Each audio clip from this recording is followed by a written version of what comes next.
Like a bucket of cement. No, that's okay. Thank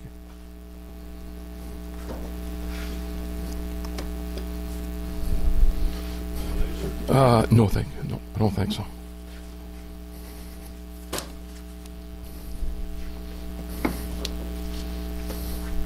Well, good evening, ladies and gentlemen, my fellow woodworkers. As Dennis said, my name is Calvin Perry, but I'll answer to Cal. First of all, I must confess that my public speaking skills are a little rusty. Been retired for a while. My memory is failing, and I'm a little hard of hearing. What was that? Sorry. What was that? But my eyesight is pretty good. And so you're all looking pretty good this evening.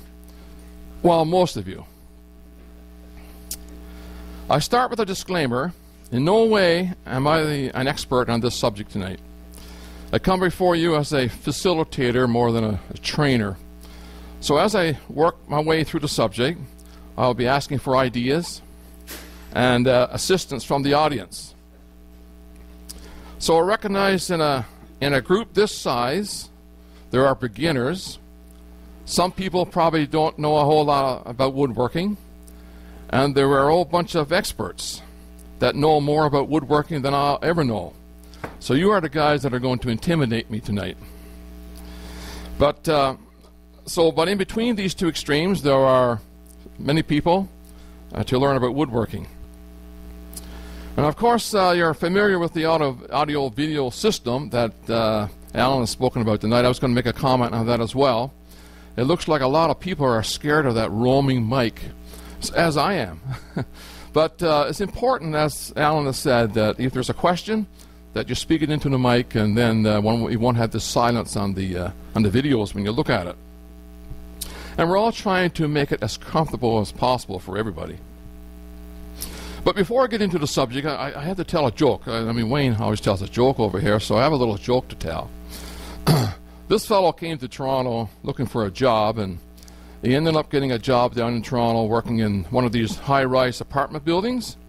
So one day he was working away, and a brick falls down from the floor above and hits him on the side of the head and cuts his ear right off.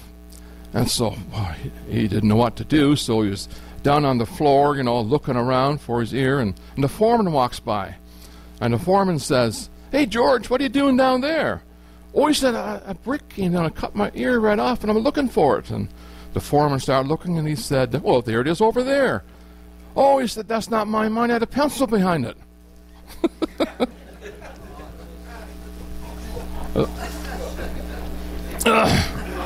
You can use that one when you want next time.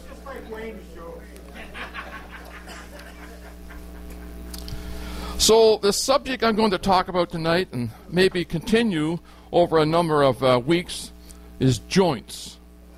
Now, we all have joints because we can flex them, and we thank God for them. And I know that some of you probably smoke joints, but no, that's probably nobody here does that, right? And but tonight we're going to address the subject of wood joints, and better known probably as joinery. And so, just for clarification tonight, this is commonly referred to as flat woodwork. There is no wood turning involved, and we trust that's okay with Dennis. But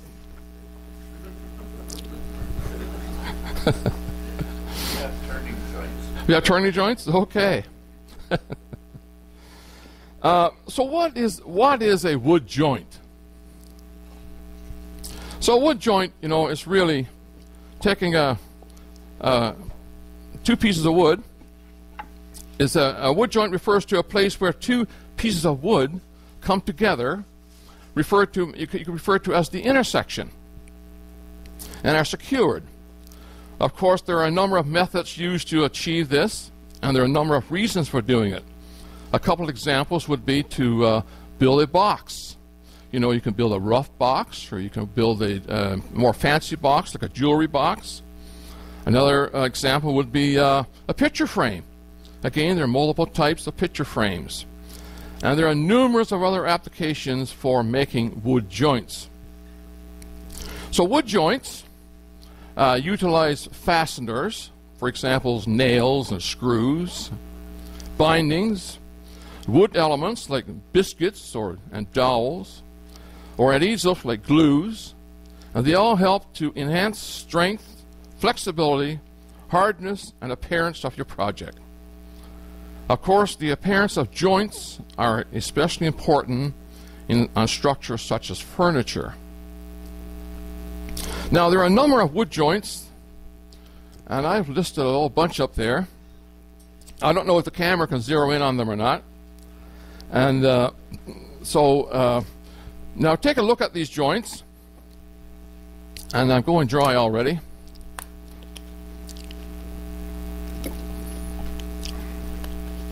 I'm not sure if I captured them all. So you take a look and see if you recognize any of them, or maybe all of them. And I came in earlier this afternoon. There's a gentleman here by the name of Doug. I don't see Doug, but he said, "Oh, you missed one." And it was at the very end. It's called the hound's tooth. So that's a joint that I didn't have on the list. So it's there now. And so at the end of the session tonight, I'm going to be soliciting for some feedback, possibly some volunteers, to assist with one or more of those joints. So think about that as we go through this. It would be nice to hear your testimonies. That's your personal stories or of experiences that you've had with wood joinery. So at this moment, I'm going now to do something practical. I'm going to attempt to do a wood joint. And this is going to be a butt joint. It's the first joint on the list. And it's the simplest of the joints, and it's probably the weakest. And but you need to be patient with me tonight, so we'll see how we do.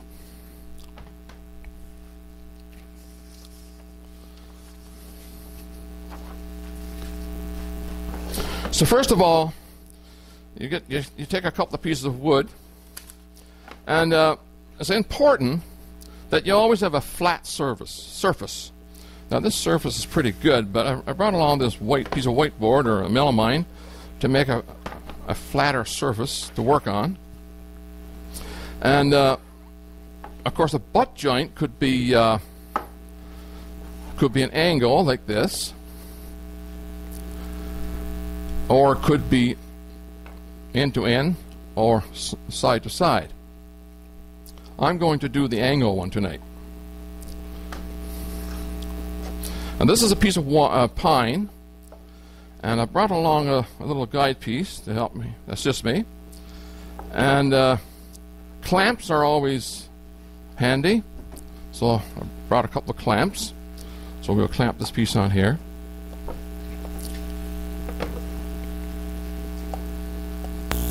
And tonight I'm going to be using